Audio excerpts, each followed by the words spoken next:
Welcome back, intrepid explorers of all things fascinating, to another deep dive.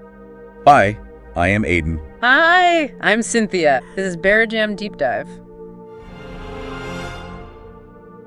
All right, let's dive in. Today we're tackling something pretty huge, using AI to predict heart attack mortality. It's really cutting-edge stuff, yeah. And we used Berrijam. It's an AI platform to analyze it. So wait, are you saying that AI can look at data from heart attacks and actually tell us who is? Yeah, predict the outcome. The fascinating thing is how Berrijam does it. So picture a spreadsheet, right? Okay. 1176 rows. Each one is a heart attack case. So each row is a person. Exactly. And the columns, all the details you can imagine, blood test results, what conditions they had beforehand, everything. And sadly, about 13.5% of those cases, they didn't survive. That's a lot to process. How does AI even make sense of all that? Well, Berrijam actually creates two different types of models, an explainable one and a non-explainable one. Okay, so two approaches. Right. Think of the explainable model like a detective. It shows you its work, how it got to the conclusion. So it's not some mysterious black box just spitting out predictions. We can actually see the reasoning. Absolutely. And that's what we're focusing on today, the explainable model. Now, the incredible thing is that out of 50 factors, it pinpointed just two as the most important for predicting mortality. Two? I would have assumed it was way more complex. You and me both, right. But But the analysis is clear. Those two factors are the anion gap, which comes from a blood test, and whether the patient had renal failure, so kidney failure. I'm trying to get my head around this. You're saying things we usually think of with heart attacks, high blood pressure, cholesterol, didn't matter as much. The thing is, in this analysis, they weren't as powerful as anion gap and renal failure. It's a bit of a shift in thinking. Okay, so tell me more about this anion gap. Honestly, I have no idea what that is. Well, it's basically a measure of the balance of charged particles in your blood. If the gap is too wide, it can be a sign of a metabolic problem. And during a heart attack, that can be really serious. So it's like a red flag that something's chemically out of whack. Precisely. Berrijam found that when the anion gap was above 13.67, it was tied to a higher chance of not making it. Wow, that's very specific. And renal failure, how does that tie into heart attacks? Well, your kidneys do so much, right? Filtering waste, keeping everything in balance. When they're failing, it stresses other organs, including your heart. So if someone's already having a heart attack and their kidneys aren't working well? Sadly, yeah, the odds are really against them. Berrijam showed that very clearly. We've got these two kind of unexpected key factors.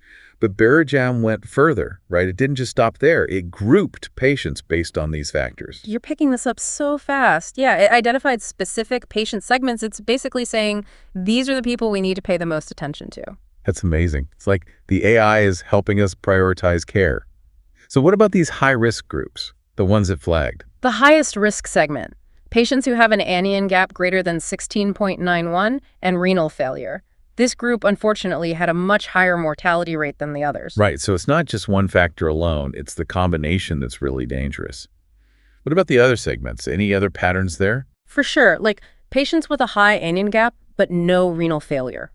Their risk was still elevated but lower than that highest risk group. So it's really nuanced how these things interact. That's fascinating. But before we go further, I got to ask about those two models you mentioned earlier, the explainable and the non-explainable. Good catch. Remember, the explainable model is like that detective laying out the evidence. The thing is, both models did an excellent job predicting mortality. But the explainable one lets us see the why, which in healthcare is so crucial. Right, because it's not enough to just know the outcome. We need to understand it to actually do something. So how good were these models? How accurate? We use something called an F1 score to measure that. It's like a scorecard for how well the model balances being accurate and catching most of the actual cases. So higher F1 score, better model. Exactly. The explainable model got a really solid score of 32.51, while the non-explainable was a little better, 34.45. What's important is both scores are high enough to tell us these models are doing a great job predicting heart attack mortality. Okay, both are strong, but you're focusing on the explainable one because we want to understand those key factors, those high-risk groups, know the why behind the predictions, and that's where the explainable model really shines. Got it. Powerful models, we know the key factors, even identified high-risk segments. What's next? What does Berrijam actually recommend we do with this information? That's the exciting part, turning these insights into action, and that's where we'll pick up in part 2. So welcome back.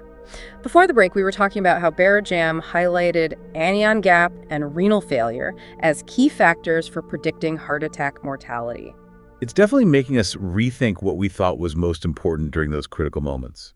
Like you'd think blood pressure, cholesterol be the big ones, but Yeah, the data tells a different story. Those factors didn't have as much influence in this analysis. And it's not just those. Things like lymphocyte count, red blood cell count, even urine output, those didn't show a strong link with mortality either. so it's not that those things don't matter at all. It's more like, They weren't the strongest predictors in this specific data set. Every study has its limitations. What's inciting is how AI can help us see these patterns we might have missed and maybe even challenge what we thought we knew. right, it's a new way of looking at this whole issue. So let's go back to those key factors Berrijam found, anion gap and renal failure. And then it pinpointed those high-risk patient segments. What happens next? How do we actually use this to help people? That's the big question, right? And that's where Berrijam's recommendations come in. Imagine a doctor's treating a heart attack patient. They can quickly check that patient's anion gap, their renal function.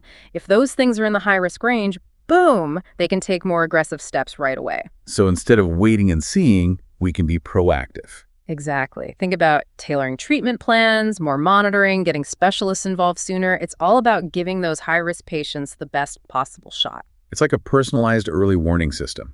And it goes beyond just individual patients, right?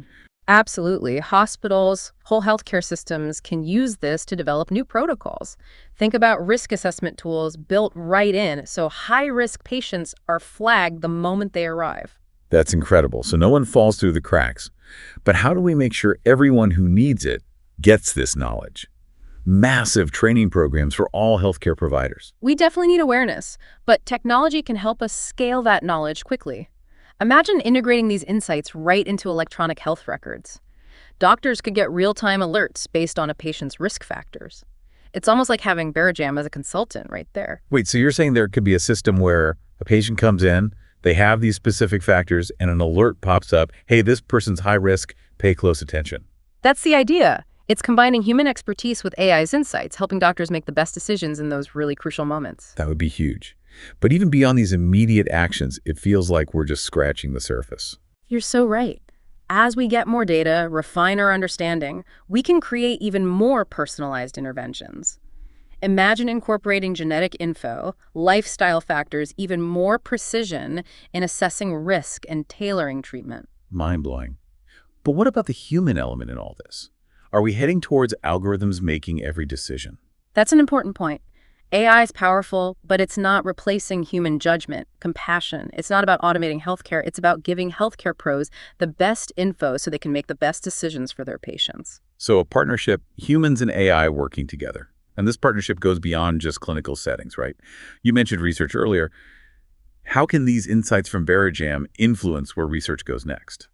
These findings are opening up whole new areas to investigate. Researchers can dig deeper into this anion gap and heart attack mortality connection, explore why those other factors weren't as significant in this analysis. Maybe there are certain groups of patients where those factors do matter. So much to discover. Like a domino effect.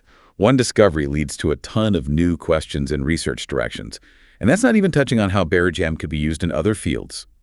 AI is transforming things from finance to transportation. What other areas could Berrijam impact? The possibilities are huge. Imagine using it in education, figuring out which students are at risk of falling behind, then personalizing how they're taught. Or in environmental science, analyzing climate data, predicting extreme weather events better. Wow, we could even use it for city planning, optimizing traffic, cutting down pollution, maybe even predicting crime hotspots.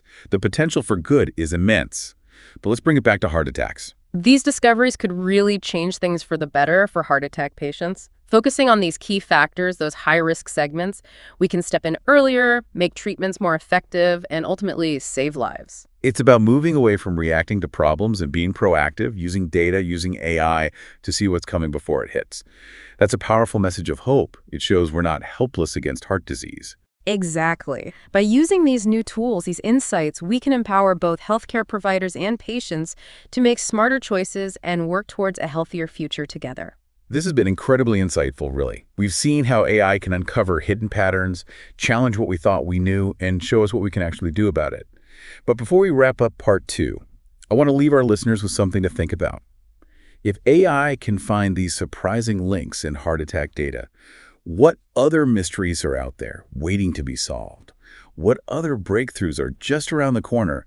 If we ask the right questions and use these incredible tools, we'll go even deeper into these questions and see how Berrijam could be used even more broadly in Part 3. Stay with us. And we're back for the final part of our deep dive into predicting heart attack mortality. It's been a pretty amazing look at what AI can do, wouldn't you say? It really has. Think about what's possible if we use Berrijam's power on other health problems.